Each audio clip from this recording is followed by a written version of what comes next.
siap bersama habaib, siap dukung Ba'alwi, siap sikat bekal-bekal nasab.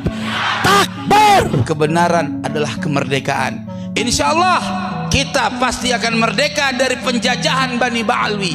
Setelah terbongkarnya nasab palsu kaum Ba'alawi atau Habib-Habib Yaman sebagai keturunan Rasulullah, kini terbongkar pula kejahatan yang telah mereka lakukan pada kaum pribumi. Jejak digital kejahatan yang mereka lakukan masih bisa kita lihat di video yang tersebar luas di dunia maya. Dan karena itu, pribumi Nusantara kini berani melawan kezaliman yang selama ini mereka lakukan. Nanti akan kita hadir ke arena, kita turunkan secara paksa Habib Syekh dari panggung dan kita usir dari bumi Belambangan. Dan sekarang lihatlah kejahatan besar kaum Habib di bumi Nusantara yang membuat pribumi Nusantara yang dulu diam kini beralih melawan mereka. Pertama, menempatkan kelompok mereka sebagai kasta tertinggi di bumi Nusantara. Satu Habib, walaupun Habibnya jahlun, maksudnya bodoh kata Iwan, itu ukurannya perbandingannya amat 70 kiai yang alim. Secara tidak langsung, itu membuat kaum pribumi berada di kasta yang sangat rendah derajatnya. Jangankan kita, masyarakat kecil yang status sosialnya rendah, orang status sosial tinggi pun, atau seorang ulama juga mereka katakan, jika derajat seseorang ulama masih berada di bawah telapak kaki Habib Ba'alawi, meskipun Habib Ba'alawi yang pendosa. Telapak kaki Habib yang narkoba, yang maksiat, yang nakal, yang kotor, dibandingkan kepala kiai yang pakai sorban, masih lebih mulia telapak kaki Habib yang maksiat tersebut. Novel Al-Aidrus dalam ceramahnya, ia menyamakan orang Nusantara adalah sebagai iblis. Jika dari kalangan kita berani mengkritik kelompok mereka, umat Islam mulai gaya, mulai mengkoreksi Habibnya, mulai mengkoreksi ulama-ulama dari anak cucu Nabi Muhammad SAW. Orang yang seperti itu mirip dengan iblis. Rizik Syihab, Bahar Smith hingga ketua kaum Habib, Taufik Assegaf pun tidak ragu menyebut binatang, menganjing-anjingkan para ulama kita hanya karena beda pilihan politik dan beda pandangan agama dengan mereka. Begitulah ulama-ulama yang sogoan tuh, anjing. Dikasih sedikit ngelompat dia, wah dia merasa hebat. Kasih sedikit melihat, wah sudah, anjing piaraan tuh. Ini semua adalah bukti nyata bahwa kaum Ba'alawi atau Habib-Habib Yaman memang menganggap orang Nusantara kastanya jauh berada di bawah kelompok mereka.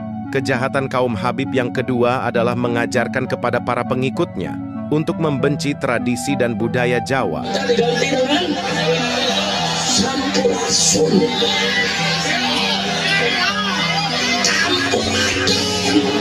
Kita masih bisa melihat bagaimana sikap mereka terhadap tradisi dan budaya orang-orang Jawa yang dianggapnya tidak sesuai dengan tuntunan syariah, sehingga tradisi dan budaya Jawa dianggap buruk di mata mereka, sehingga mereka begitu bebas menghina, mengolok-olok sedemikian rupa.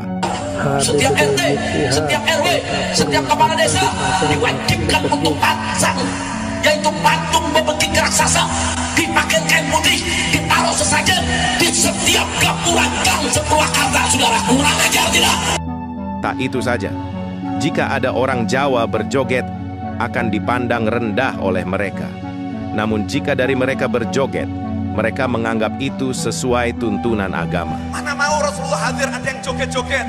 Mana mau yang nabuh sambil joget-joget? Mana mau yang nabuh hatinya gak ke Rasulullah? Maulid ini diselenggarakan untuk Nabi Muhammad, ya hatinya ke Rasulullah, bukan ke telinga di musik, pukul enak didengarkan, bukan itu. Kita pasti sudah tahu kalau semua ini digunakan untuk merusak pola pikir dan mental orang Jawa.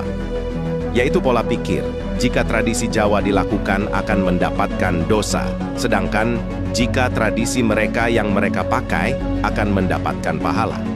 Untuk kejahatan kaum Habib Yaman yang ketiga, yakni merubah sebagian besar sejarah Nusantara dan riwayat tokoh-tokoh Nusantara menjadi keluarga mereka.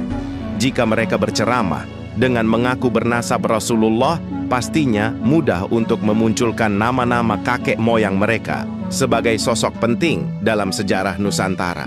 Hal itu pastinya secara otomatis menggeser peran leluhur orang-orang Jawa sebagai peletak pondasi peradaban di Nusantara. Yang mengatakan KRT Sumodiningrat adalah Sayyid Hasan bin Toha bin Yahya. Ini bertolak belakang dengan apa yang dijelaskan oleh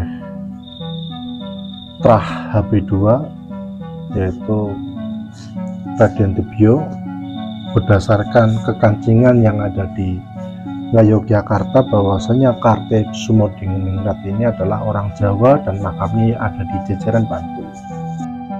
Panglima Perang Kesultanan Jogja KRT Sumodiningrat yang nyata ada sumber sejarah primernya, yakni putra dari Sri Sultan Hamengkubuwono yang ketiga, diklaim merupakan orang Yaman oleh Lutfi bin Yahya dan diakui sebagai kakek moyangnya. Berdirinya NU itu atas restu 5 habaib. Sejarah berdirinya NU juga ia susupkan nama kakeknya sebagai pendiri utama yang sudah pasti tujuan dia adalah agar mendapatkan pengakuan oleh bangsa Nusantara bahwa para kakek moyangnya adalah orang-orang penting yang turut andil dalam tegaknya peradaban di Nusantara. Bahkan ada laporan bahwa ada buku yang ditulis dan kemudian digunakan sebagai referensi atau sebagai bahan ajar di madrasah-madrasah mengenai sejarah pendirian NU yang isinya berisi narasi yang menyimpang, yang tidak sesuai dengan yang sesungguhnya. Tak itu saja, sejarah Wali Songo beserta nasabnya juga diacak-acak oleh kelompok mereka. Bahwa Wali Songo, Sunan Gresik, Sunan Gunung Jati, Sultan Hasanuddin di Banten, saudara, semuanya bermarga Asmat Khan. Kalau Asmat Khan berarti dari klan Baalwe. Penyebar agama Islam di Pulau Jawa itu ikut diklaim berasal dari Yaman dan masih satu nasab dengan mereka. Para Wali Songo yang datang bawa Islam ke Indonesia, siapa beliau-beliau? Beliau-beliau adalah para habaib. Bahkan jalurnya Wali Songo sama kayak saya, dari jalur Ammul Fakih. Kemudian kejahatan kaum Ba'alawi yang keempat adalah mengubah sejarah kemerdekaan Indonesia. Yang merancang lambang Garuda Indonesia siapa? Habib Hamid Al-Ghazali. Masih dengan pola yang sama mengubah sejarah tanah Jawa, ia juga mengubah sejarah kemerdekaan Indonesia. Bendera merah putih, siapa yang memberikan instruksi kepada Bung Karno untuk membuat bendera merah putih sebagai bendera Indonesia? Itu adalah fatwa Al-Habib Idrus bin Salim Al-Jufri Palu Al-Khairat. Lambang negara Garuda, siapa yang buat? Al-Habib Asy-Syarif Hamid Al-Ghadri dari Pontianak, keluarga baginda Nabi Muhammad. Lagu 17 Agustus, Pramuka, lagu syukur, siapa yang buat? Al-Habib Husain Al-Mutahhar dari Semarang, dzurriyyah baginda Nabi Muhammad. Jadi Anda jangan berpikir, ini habaib di Indonesia jasanya apa? Banyak, itu yang baru kecatat. Tak main-main, di saat berceramah pun, mereka menyusupkan nama-nama kakek moyangnya sebagai orang-orang penting dalam perjuangan kemerdekaan Indonesia. Itu artinya, mereka tak peduli dimanapun dan bagaimanapun mereka harus mengubah sejarah. Siapa yang pertama kali nyuruh mengibarkan bendera merah putih? Kalau kita tahu orang-orang mengibarkan merah putih adalah mereka yang sok Pancasila. Mereka yang mengklaim diri mereka orang-orang dekat dengan Pancasila, orang yang pro dengan NKRI. Perlu diketahui, yang pertama kali menyuruhkan mengibarkan bendera merah putih adalah seorang ulama, seorang habaib yang saleh. Siapa beliau? Al-Habib Ali bin Abdurrahman Al-Habsyi. Padahal kita tahu jika salah satu dari kakek moyangnya justru adalah orang-orang yang bersekutu dengan penjajah Belanda. Coba kita ingat peristiwa geger Cilegon, di mana ribuan nyawa melayang dibantai oleh Belanda atas fatwa Habib Usman bin Yahya. Usman bin Yahya yang diangkat sebagai mufti Batavia pernah membuat fatwa yang membuat banyak ulama pribumi Nusantara dibunuh oleh penjajah. Meskipun fakta sejarah itu jelas dan ada buktinya, tetapi mereka terus berusaha untuk mengacak-acak sejarah kemerdekaan Indonesia dengan memasukkan nama-nama kakek moyangnya sebagai orang yang berjasa dalam kemerdekaan Indonesia. Bendera merah putih yang mengadopsi dari warna kebesaran kerajaan Majapahit pun juga diklaim penggagasnya adalah orang dari kelompoknya. Untuk kejahatan selanjutnya, yaitu kaum Ba'alawi mengklaim Jawa dan Nusantara adalah milik kakek moyang mereka. Pulau Jawa Indonesia ini dikatakan Bintu Tarim, ini punyanya Aulia Tarim. Ini klaim yang paling konyol dari klaim-klaim sebelumnya. Bagaimana mungkin ini bisa terjadi?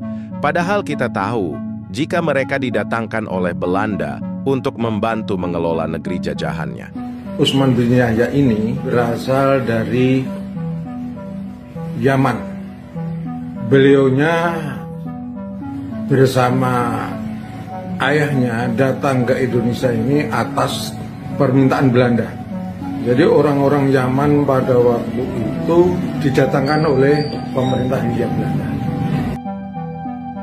Akhirnya dari jejak digital yang tersebar itu, kita dapat menyimpulkan klan Ba'alawi ingin menanamkan pola pikir di kepala kita bahwa Islamnya orang Nusantara, bebasnya bangsa Indonesia dari belenggu penjajah adalah jasa dari kelompok mereka.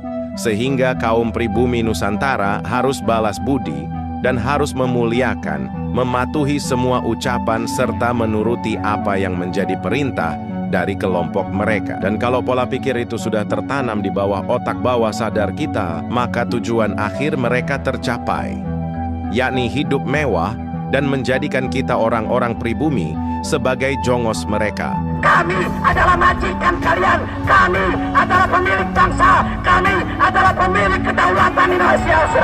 Insya Allah kita pasti akan merdeka dari penjajahan Bani Ba'alwi. La takhaf wa la tahzan, innallaha ma'ana. Jangan takut, jangan pernah ragu. Kita lawan. Kalau kalian tidak lawan, ya setiap saat kalian akan dijazah.